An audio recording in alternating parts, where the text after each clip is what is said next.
I think at this particular time in the world with the pandemic, research is even more important than before. As has just been said, companies are learning how to be agile in changing what they are manufacturing, responding to these unusual demands. And in a way that teaches companies that they can be agile and that they can change what they traditionally do, which is an interesting lesson for them to learn. But beyond that, I think there's a need for companies to be very aware of how their market is changing, how their customers are changing, and how customers view companies and what they are doing at the moment in response to the pandemic, and how those brands are responding and messaging. And customers will remember this going forward. And the other aspect of this, I suppose, is that a lot of companies will have experienced a downturn in business over the last and the current time, and will go on for a little bit. Therefore, they're under more pressure to try and find more markets, more revenue over the coming year. So there's an even greater need to identify where business may be in that period of time.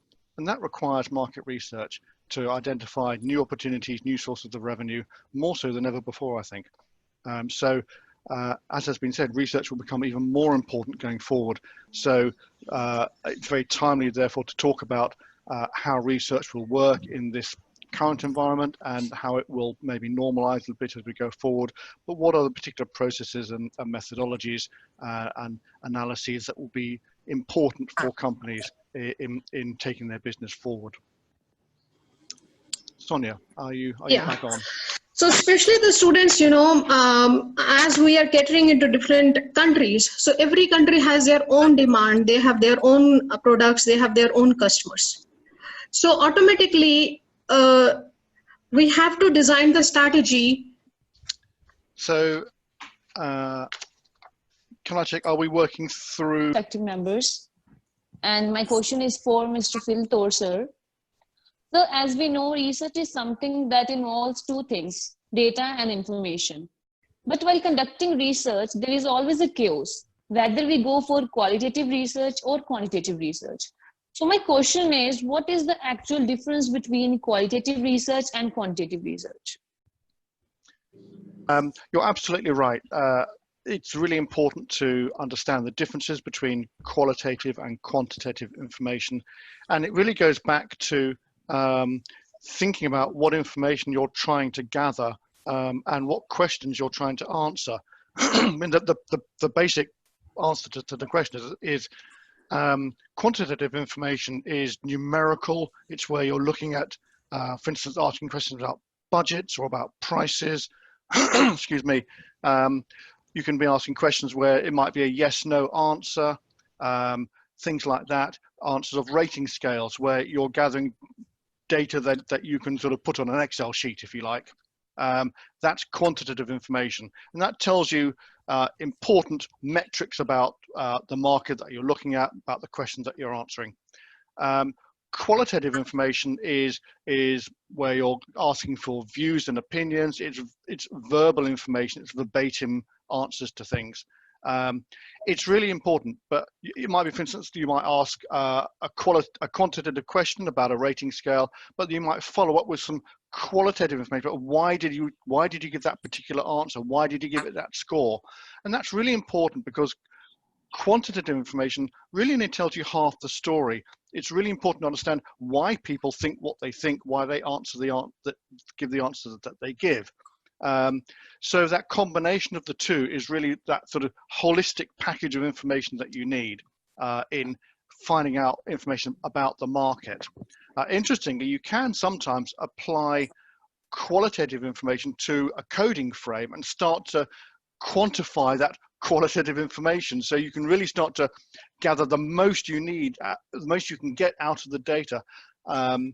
And actually, in the current times when research is a little bit harder to do, it takes a little bit longer to do, it's important and valuable to draw as much analysis as you can out of the data and information that you're getting, to sort of wring as much out of it as you possibly can do. So those sort of coding frames are particularly relevant at the moment, but it does mean that you can get not just metric information, but you can really understand what's going on in the market. And that allows you to do far more with the data that you're going to get.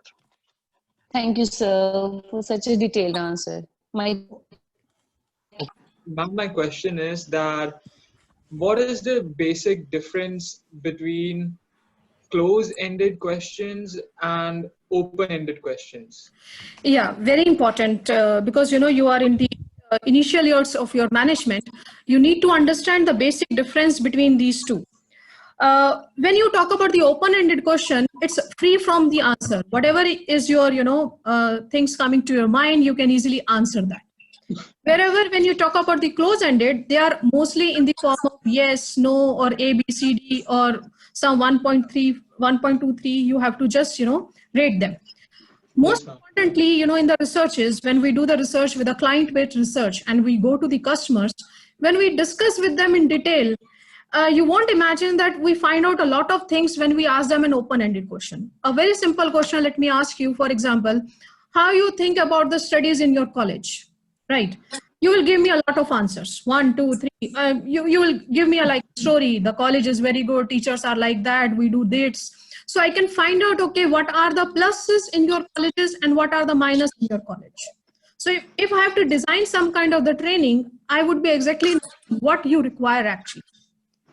But if in case I will just say your college is good, you will say yes or no. That's it. Answer is complete. Yes, ma'am. Detailed open-ended questions, we can have a lot of information about the customer buying behavior, what he need to understand, what he wants, what are the flaws in the product, right? So it's very important, the open-ended questions, to design the strategy of the company. Whereas close-ended questions, yes, once you need to do a statistical analysis, close-ended questions are more important because you have a questionnaire where, the respondent will not write too many answers. He will just click or maybe just, take few questions. It's easy to get. And then you get a lot of statistical analysis on that. Whereas in open-ended questions, yes, you require a lot of time. You need to read the answers. You need to prepare what kind of the stories he's making, and you need to understand what he's trying to say. So initially, we always start some kind of researches with the open-ended questions to find out more about our customers. I hope the answer is clear? Yes, ma'am. Thank you so much, ma'am. Okay. Good afternoon, sir. So I have a question for you. Do market research results have to be statistically significant? Comes up a lot when one is designing research and working with, in your jobs, you'll come across times when you're working with managers in companies and suggesting doing research, and they say, well, actually, is it significant? Does it tell the truth? Or is it just noise in the data? It's an area that is interesting because for marketing research to be statistically significant, typically you need to have very large samples, very large data sets in order to make that statistical judgment. The interesting things that I found over my career is that for most marketing research, it's not actually necessary. Apart from sort of the practicalities of feasibility from a time perspective of gathering hundreds of thousands of data points or hundreds of thousands of interviews and respondents, as well as the cost perspective. And most companies simply won't stump up the budget in order to do vast programs of research. What you find, though, from a marketing research perspective is that you can actually gather good indicative data about what the market thinks, what the market, the direction the markets are moving, with a much smaller data set. So what you find is that you don't need to do huge programs of research in order to gather statistically significant results. And particularly if you think, if you become a marketing manager for a company creating a particular form of electronics, for instance, maybe you're specializing in the pharmaceutical sector, your market is quite small. So it immediately starts to narrow down that requirement to be statistically significant. What you need to understand is what a significant proportion of that target market is thinking or doing. So you can find that within a very narrow segment of the market and a narrow segment of companies, that you can get by with maybe a few hundred interviews and actually find out really valuable information about what they are doing. And if your sampling is such that they are representative of the market, you can therefore make that assumption that what they say is true of the market at large. So when you're starting in your careers to think about the design of research, which is really where we're talking about design of how many interviews you need, how you're going to segment those interviews, what you'll find is that the tighter that segmentation is, the fewer interviews you actually need in order to get that sort of steer on what's going on in the market, in order to be able to formulate some strategy and views about what you should or shouldn't do as a result of that information. So it is a question you'll find comes up fairly regularly, but you will also find that you simply don't need to go in that scale of research, just because of it's not necessary, but the sheer time and cost of trying to do that anyway. So I hope that gives you a sort of the practical view of that. Yes, thank you very much. Question is, what question do you normally ask from your potential customers or target market?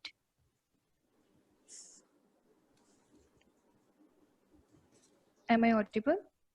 Yes, you are audible, Shefali. Yeah. So Shefali, what you are actually doing right now as you are asking the questions and we are your target market. So basically we start with a demographic questions target market. It actually helps me to identify who are my clients or who are my target customers. I'll give you a very simple example. Down the line, I think 12 years back, we have done a marketing research project along with my student to a local eye specialist, the doctor. He was selling goggles and the specs, a combination that time, like was, so his customer base was those people who have a number, but they also want goggles also. So they can, if they will go out, so they will not go with the glasses only on their face. So obviously for me, the customer were those who had a number or who are wearing the glasses, the plain glasses. So our target customers were that type of customer. So anyone who is, and obviously we were looking forward for the young generation, those who are 18 to 25 years of age, those who go with their friends into the market, but they don't feel like to wear the glasses when they are going out with their friends. They want, if they wear a plain goggles, obviously they cannot see anything. So they cannot enjoy the trip also. So objective was both, they can enjoy also and they can see also. And also, so our target market was only those type of students, or you can say the young generation who have the glasses, right? So this is very important. So we always start with the demographic questions, then we go about the psychographic segmentation. So we will come to know about what are their attitudes, interests and need.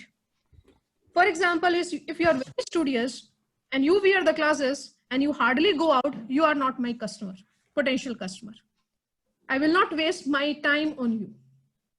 Absolutely. So I need those guys who move around. So very important to understand what is my demographic, then what is their psychographic, and third thing is a product related. So every time with every type of questions, I would be knowing, okay, these are my potential and obviously I can turn them into my actual customers. So last stage, the product related questions. So you have to design your questionnaire as per these three segmentations. Yes, sir. For every business, it is very important to formulate a good market strategy. So my question is that how do you get from survey results to market strategy? That is an excellent question. It's actually one of the most important aspects, I think, of marketing research and the whole point of doing market surveys. And the thing here that one needs to always bear in mind, I mean, it goes back to topics that Dr. Sonia was talking about as well, is that you always need research to deliver things that are actionable to the management team, or if you're the marketing manager, you need the survey to come back and you'd be able to do things with it. It needs to suggest actionable strategic outcomes that a company can take forward. So working back from that, the most important thing in all of this, I think, is whether you're commissioning research through another agency, whether you become a market researcher, whether you're going to be a product manager. The thing is to ask questions all the time. What is the company trying to do? What are the business objectives that one is trying to achieve? Is that to launch a new product? Is it to start up a new office in a different country? Is it just to sell more product, to change your pricing? And if you know what those objectives are, you can then work back to think, what are the questions that I need to ask in order to give me answers that will make that strategy come to life. So the thing here then, I suppose, is to ask those questions, understand the business and market objectives that the company is trying to move towards. Then you can build a series of research questions to give you answers that will allow you to decide, what pricing am I going to create for this new product? What competitors are there in this new market?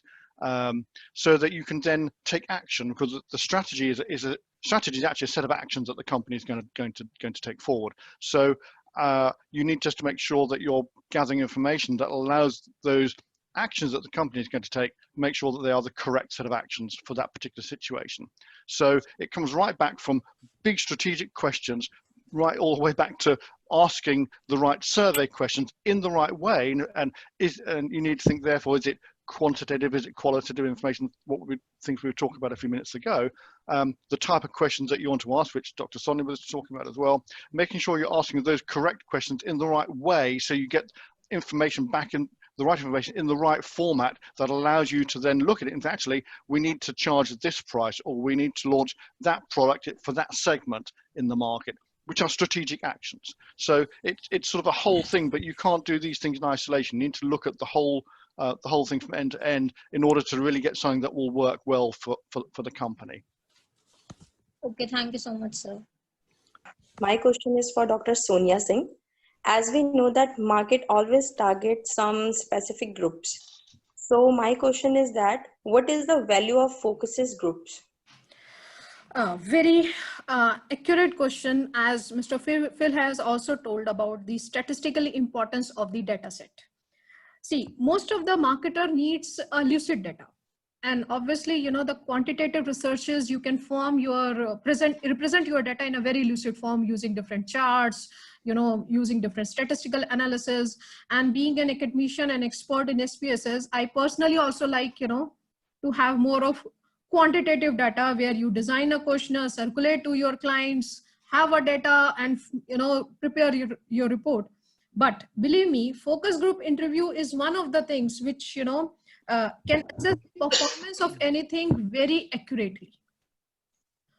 When you talk about the focus group actually helps you, you know, to understand what is the client needs actually from the customer. It gives you a bigger picture.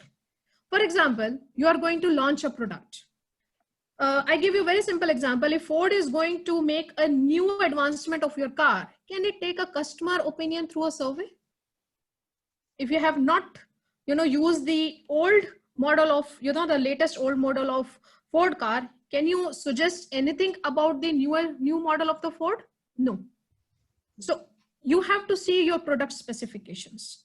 Yes, I'm talking about if you are launching a new pen, which is costing, you know, say $1, obviously you don't require a focus group, right?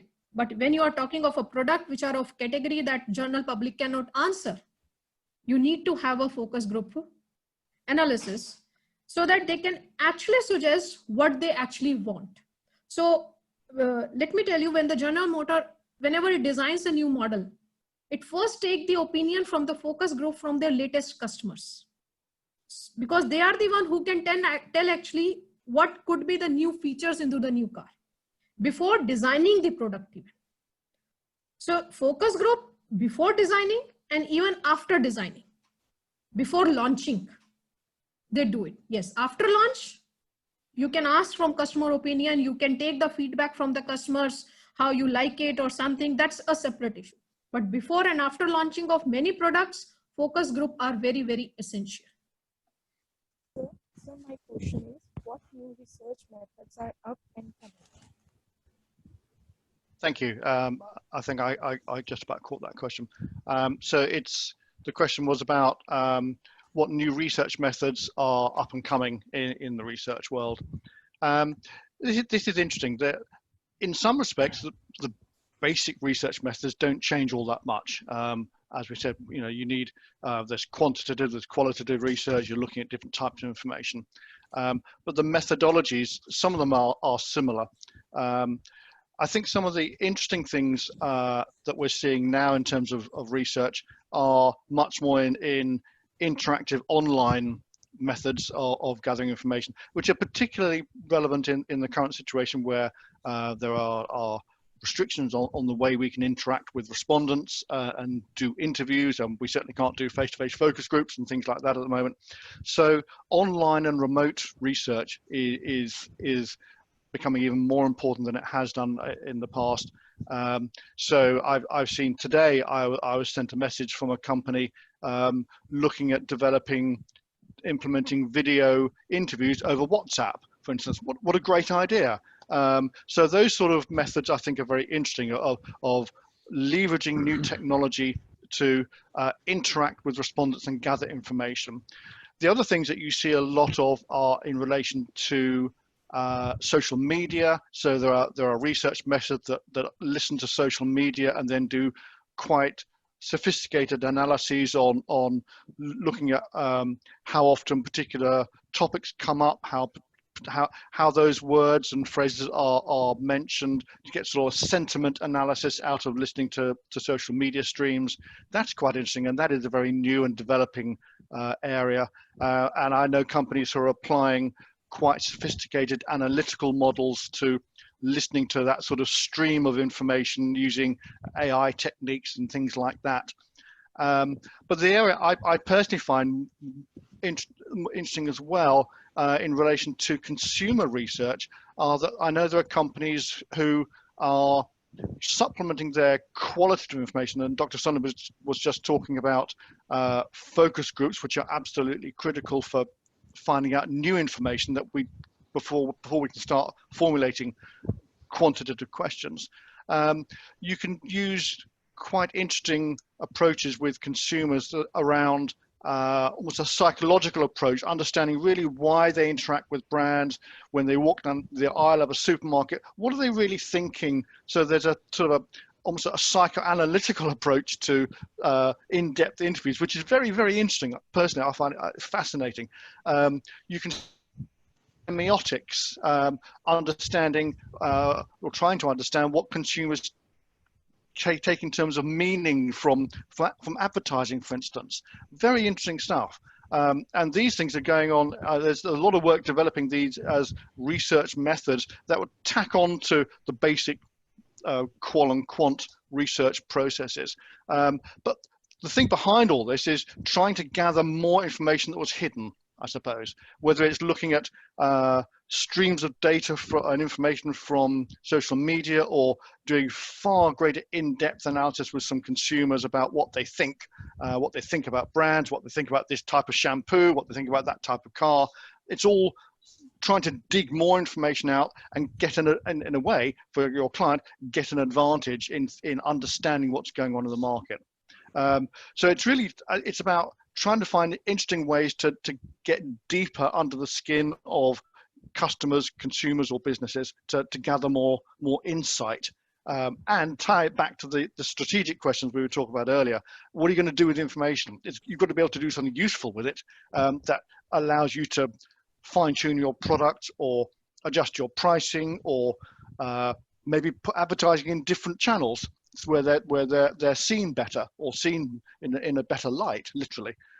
So those are the things I think that we'll see a lot more coming up. But in the current climate of COVID, it's all about working out how to do better remote research. That's the key. Good afternoon, ma'am. Good afternoon. As you have said earlier that focus groups are very essential for conducting market research, whether before launching a product or after launching a product. Now, my question is, as a moderator, what kind of questions do you ask from your focus groups? Mr. Phil has already talked a lot of, about this particular issue. We normally ask, to about the psycho behavior questions of the clients. But let me give you one typical example of a focus group interview. One time we were conducting a focus group interview of 3 states for one of the prominent cement industry.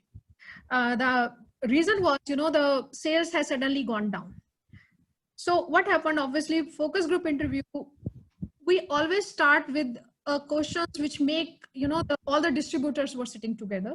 So we have to first ask those questions to make distributor comfortable. The second, we will ask the questions which are related to our product, but we test the knowledge of our product from the distributor. For example, if they are the distributor, they should know what is our logo. They should know what are the current schemes of the companies going on. If they don't know these stuffs, that means they are just selling, but they don't know much about the product.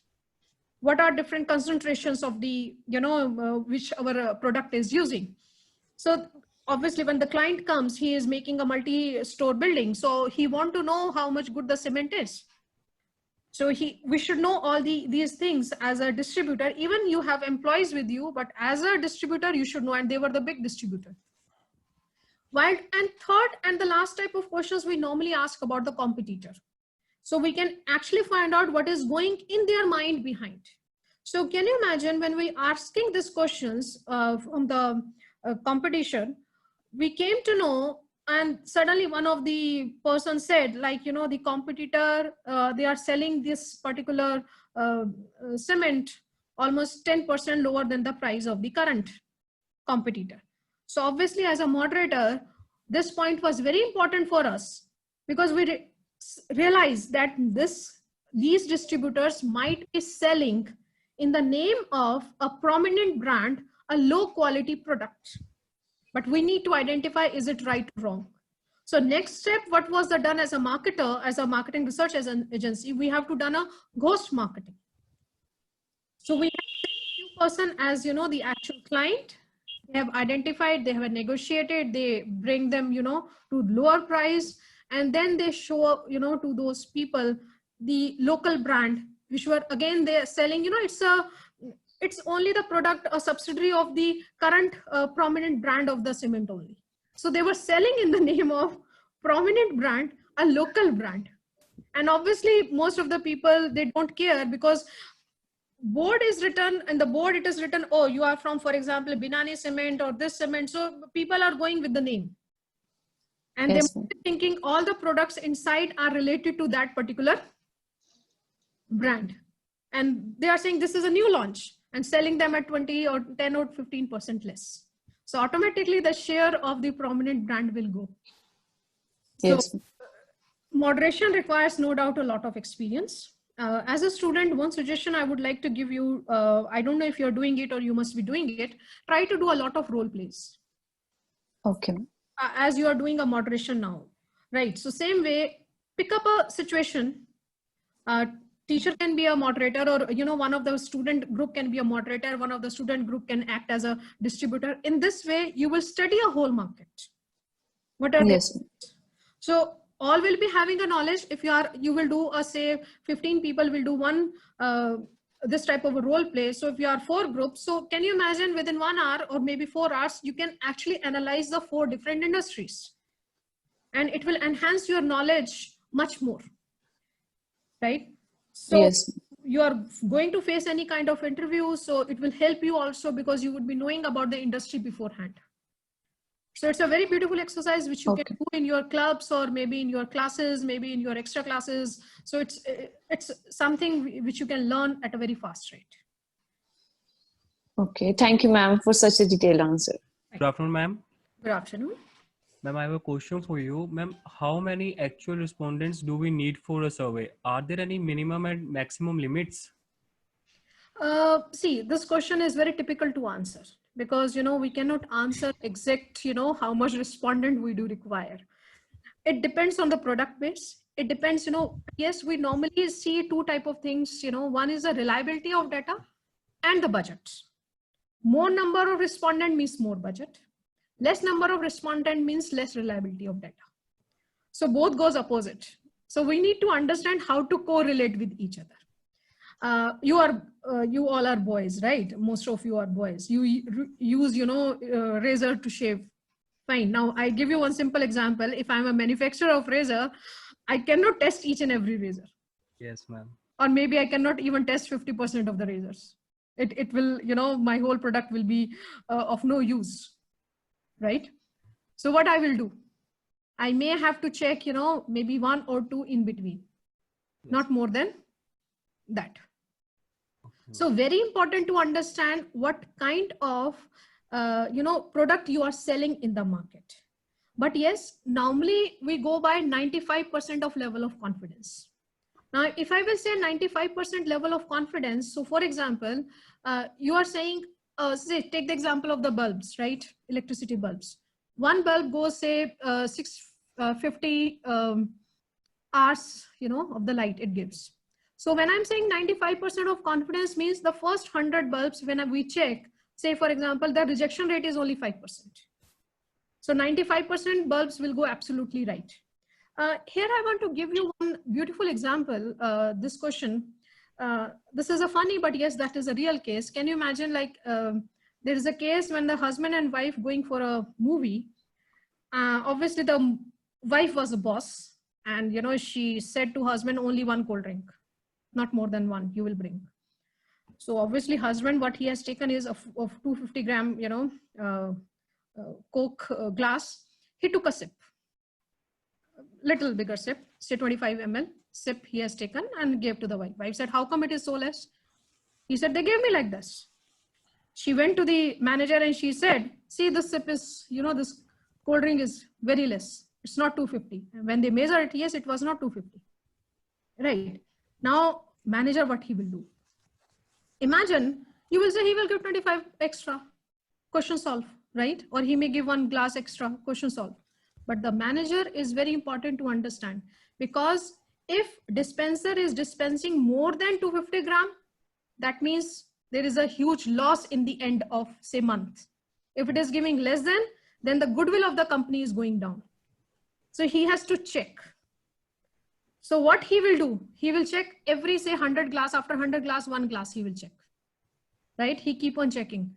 So if it is absolutely 250 gram, that means his dispenser is going perfectly fine. Yes, ma'am. Right? So very important about the product, what kind of the product you are selling. Accordingly, you need to design your, the respondent set. But normally we say, if you are, interviewing your market segment is, say, 100,000 customers. So you need to take minimum 400 customer data set. Okay, ma'am. So depending on your product, this is again not a hard and fast rule, but yes, this is something, we normally follow. Because beyond that, if we will use, the budget will go very high. Good afternoon, sir. So my question is, for example, we collect a lot of data for our customers, and based on that data, we make our marketing plans and we implement our marketing strategies. So my question is, how much can we find out from a big data alone? If we are collecting a data, how much can we gather from it? Yeah, that's a very good question, a very pertinent and relevant question in today's world. There's a strong tendency in marketing and in other aspects of business to look at data, and particularly we have this phrase big data, which I suppose you can sort of sum as saying it's very large data sets that are gathered not just from marketing research, but you can have industrial data.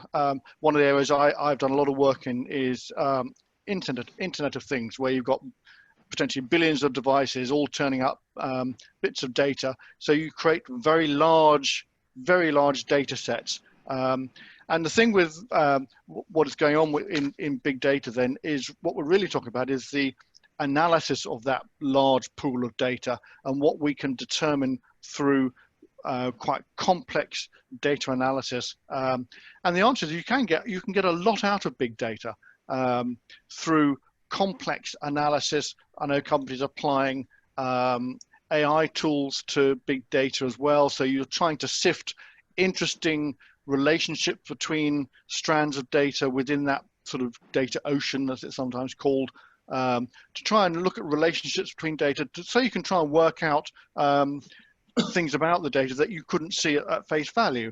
And some of this is not just sort of Excel sheets that we would all use, but this that are orders of magnitude greater than that, where you need sophisticated tools to drill into the data and try and determine things that aren't there at face value.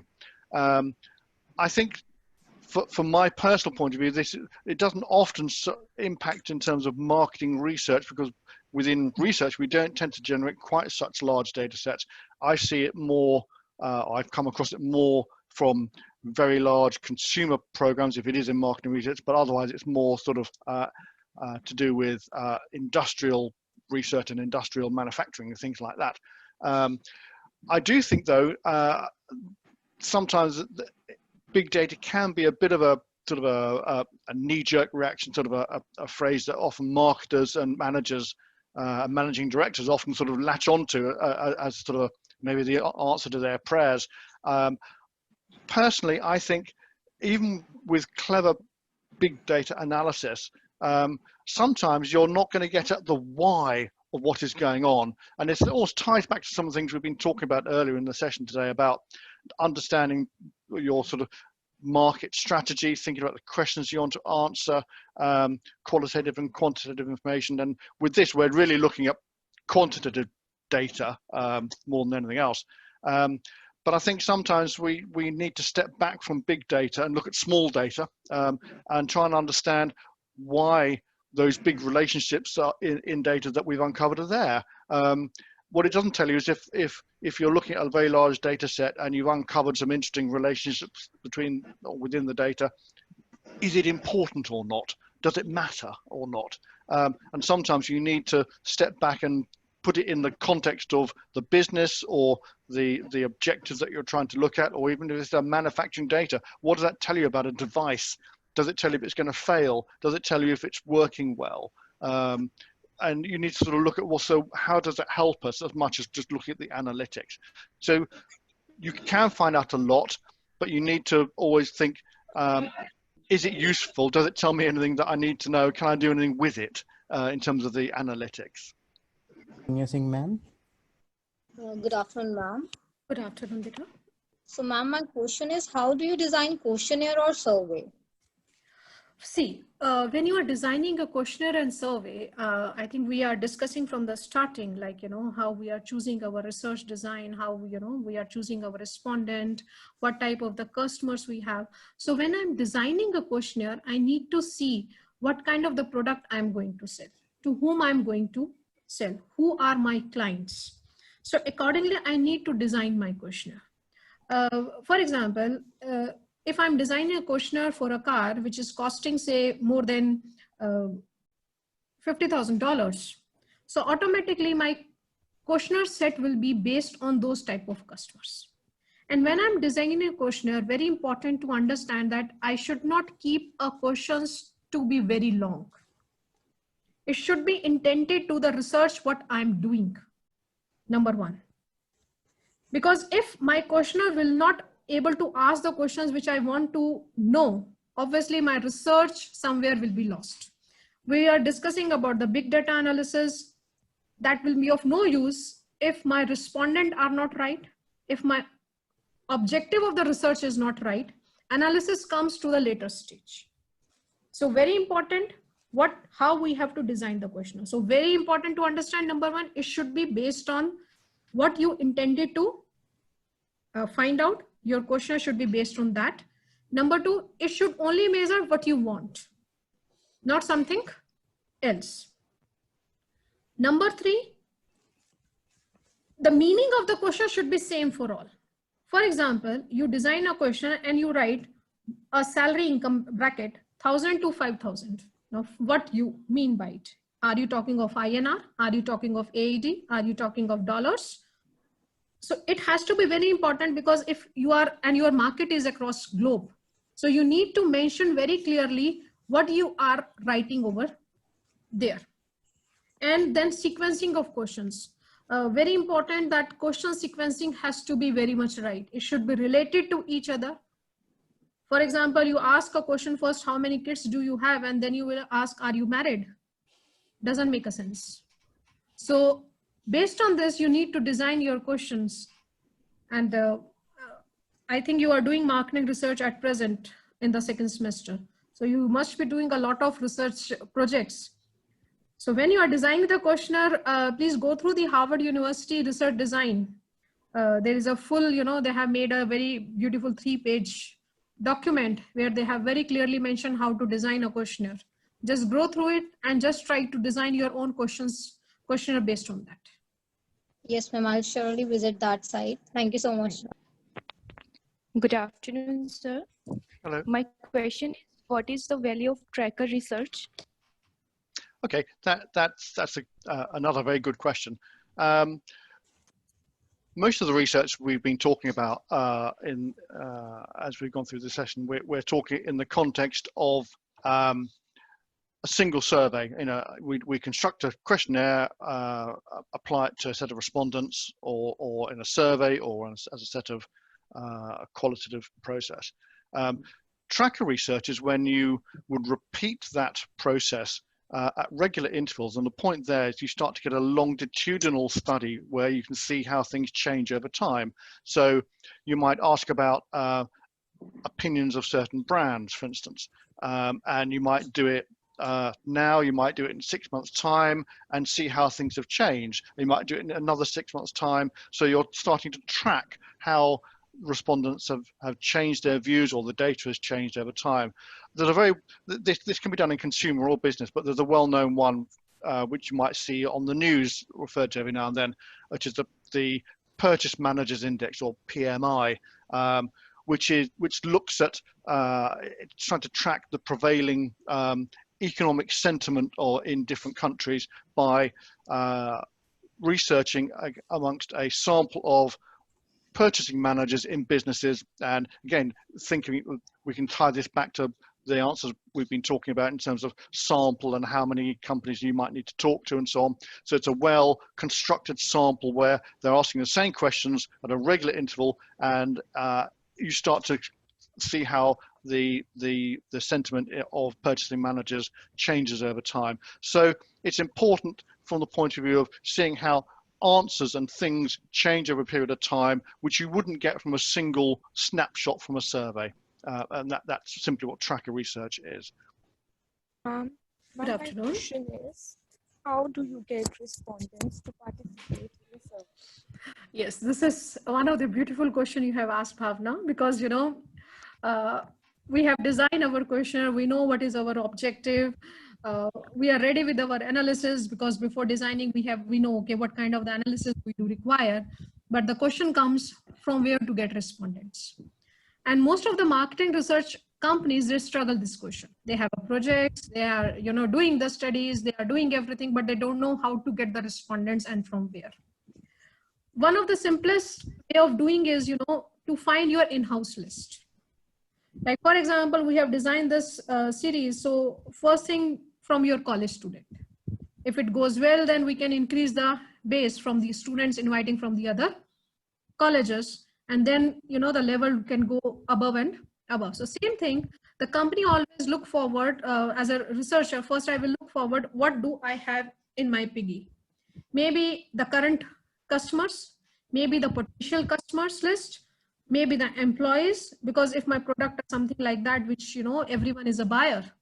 So obviously I would like to, see how many employees are also ready to buy it. So first thing is the in-house list, which is easiest. And nowadays, we are using a lot of techniques, like one of the email marketing, which is prominent. We just, email to so many people, some of them will reply, but this is again take a lot of time, and maybe you will not get the right type of respondents. And second, and which is little costly, is to buy respondent panels. There are many research organizations who sell the respondent panels. But before buying those respondent panels, you have to see, because there is a cost, depending on monthly, yearly. So how many surveys you have to do? How many respondents do you need for your surveys? Because that's a cost for your company. So before buying that panel, obviously you need to see what kind of the customer base they have, if it is going to fulfill your requirement or not. What are the costing part they have? Because if it is going beyond that, your budget, so again, it's of no use. So many things you have to keep in mind before selecting the respondent. And obviously with the time, with the experience, you always get your own customer base, those who keep on working with you for a longer period of time. But it takes time. Thank you. Okay. My question is for Mr. Phil Todd. As we know in survey results, responses might be biased. If responses are biased, then it can be very dangerous, as it can lead organization to drive wrong or inconclusive. So my question is that, how do you avoid survey bias? Excellent question. And a very important topic. We spend a lot of time and thought in this business constructing surveys and thinking about questions and nice thoughts about strategy and so on. But this is all pointless if the questions and the data we're getting back is not accurate. Either that respondents can be saying the wrong thing, or more, it's that the survey isn't asked. The survey information is biased in some ways. It's not telling us the true picture of what's going on in the market. And I tend to think there are three common sources of bias, which as a researcher and as a marketer, you need to be constantly looking out for and aware of.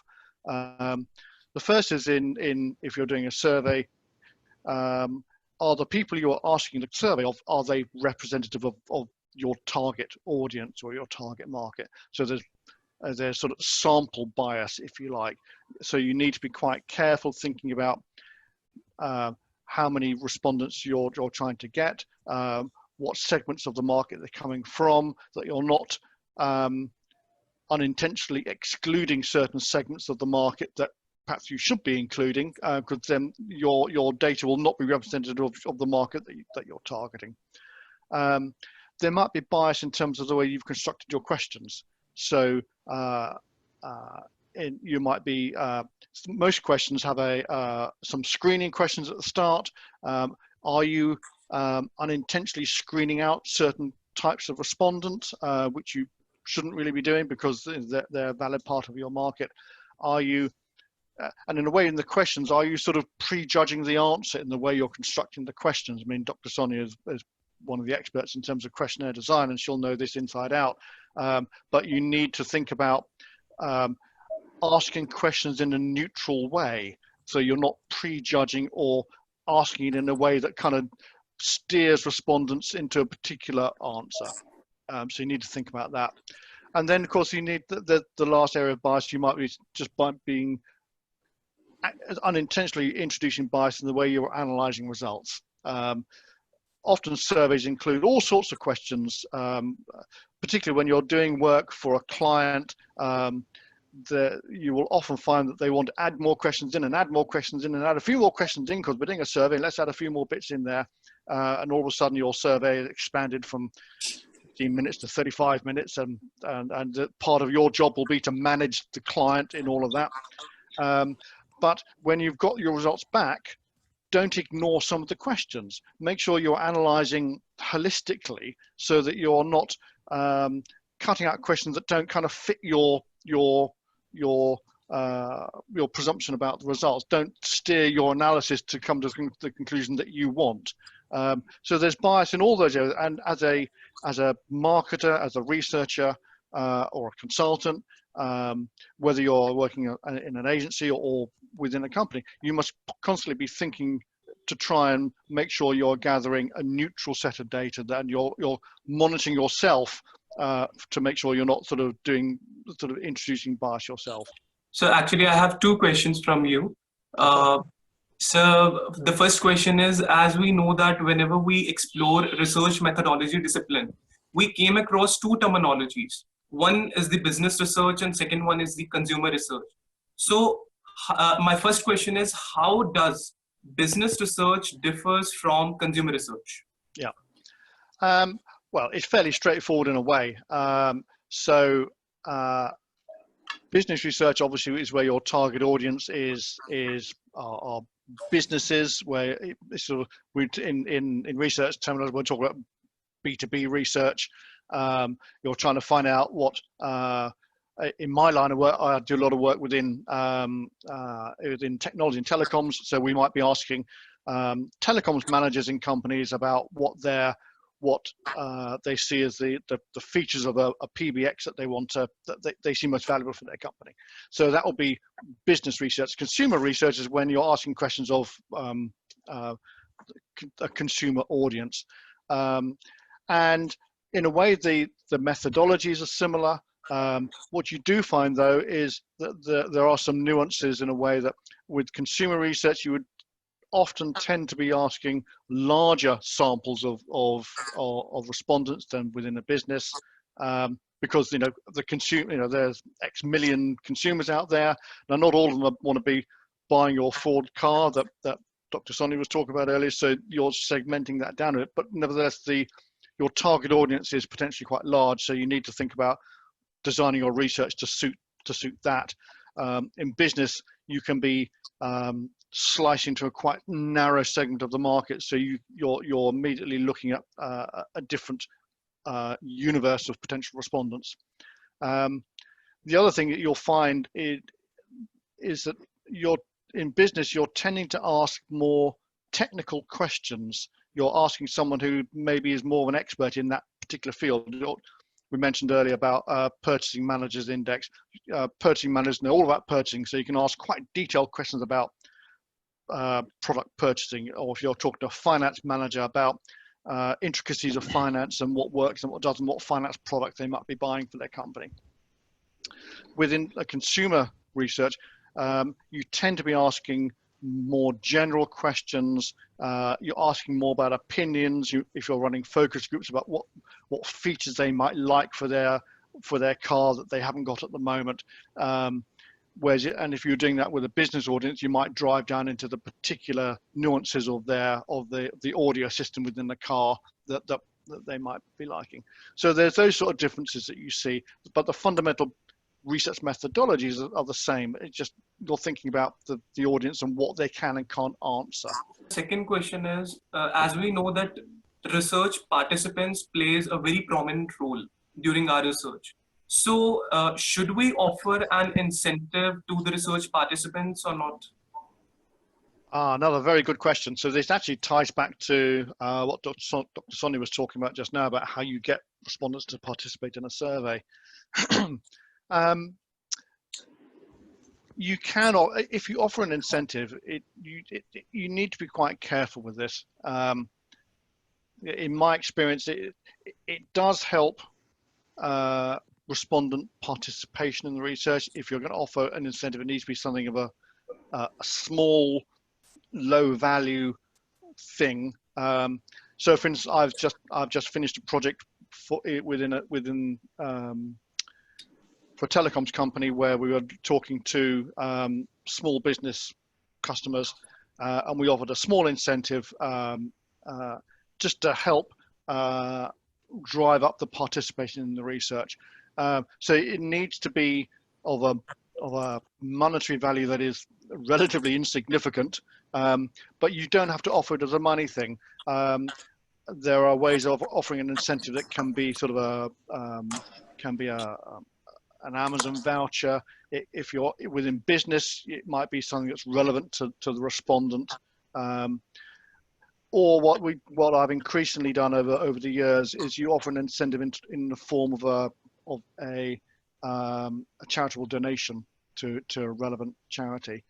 So you're not offering the respondent themselves a direct monetary value, but that makes them feel good because they say, well, we'll give $10 to the International Red Cross or to some relevant charities that's appropriate for the study. So they feel that they're doing good by participating, but it doesn't benefit them personally, and that can often work quite well. But you do just need to be mindful that people aren't just doing it in order to get the incentive. You need to be identifying and qualifying those respondents first, so you know you've got the right sort of respondent, then saying, oh, and as a thank you for your time and the information you're going to provide, we're offering a small donation to a charity or one of these 3 charities, just as a thank you. So you're trying to get participation, but you mustn't do it in a way that means you're getting the wrong respondent in the first place. But it's something that you'll find within research you probably have to do, because as Dr. Sonia said, getting participation from respondents can be quite tricky. Some segments of the market, particularly on the business side, are over-researched. So, some people get requests to do surveys, every couple of weeks or so, and you get respondent fatigue, and they don't want to do anymore. So you've got to find ways around that, make it interesting, make it feel that the information they are providing is really valuable, which it is. And there's no harm in saying what you're providing us is unique information. It's really valuable, really helps us doing our work. And there's a little thank you for your time here as well. So you're trying to sweeten it as you go along, but as with that proviso that you're not getting the wrong respondent in the first place.